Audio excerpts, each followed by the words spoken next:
हरे कृष्णा। श्री शिवाय नमस्तुभ्यम।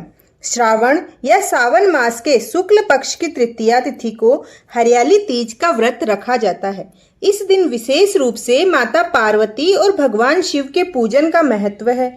मान्यता है कि हरियाली तीज का व्रत रखने से पति की आयु लंबी होती है और सुहागिन महिलाओं को अखंड सौभाग्य का आशीर्वाद प्राप्त होता है। हरियाली तीज का व्रत विवाहित स्त्री के साथ ही कुंवारी कन्याएं भी रख सकती है।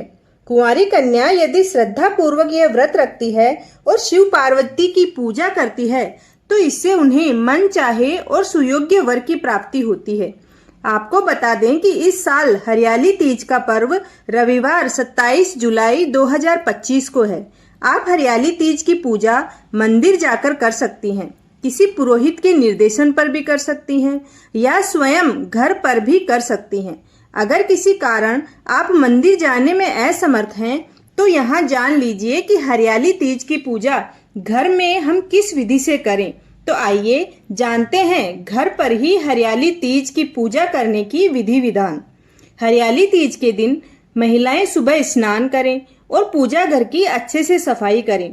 पूजा घर में घी का दीप जलाकर व्रत का संकल्प लें। इस दिन अन्न जल का त्याग करना चाहिए। सुहागन महिलाएं हरियाली तीज पर 16 श्रृंगार कर तैयार हो जाएं। इस दिन खास तौर पर महिलाओं को हरे रंग की नई साड़ी, नई चूड़ियां, हरी चूड़ियां होनी चाहिए, वह पहननी चाहिए।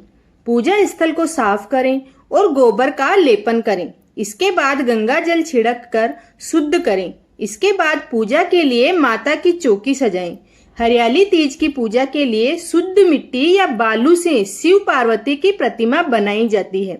अगर किसी कारण आप बालू से प्रतिमा नहीं बना पाते हैं तो शिव पार्वती की तस्वीर या मूर्ति स्थापित करके भी पूजा कर सकते हैं।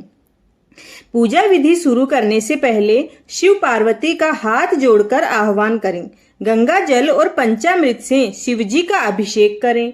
माता पार्वती को श्रृंगार का सामान अर्पित करें। इसके बाद पूजा में बेलपत्र, धतूरा, सुपारी, अक्षत, नैवेद्य, फूल, फल, चंदन और भोग चढ़ाकर पूजा करें। पूजा की सभी सामग्री अर्पित करने के बाद हरियाली तीज की व्रत कथा पढ़ें और फिर शिव पार्वती की आरती करें।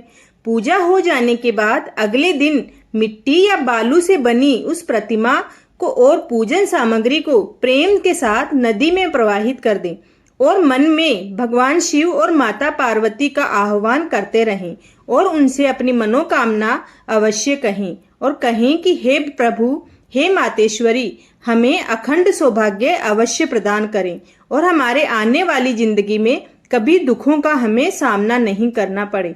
हम हमेशा सुखी रहें और अपने परिवार में खुशियां बांटते रहें।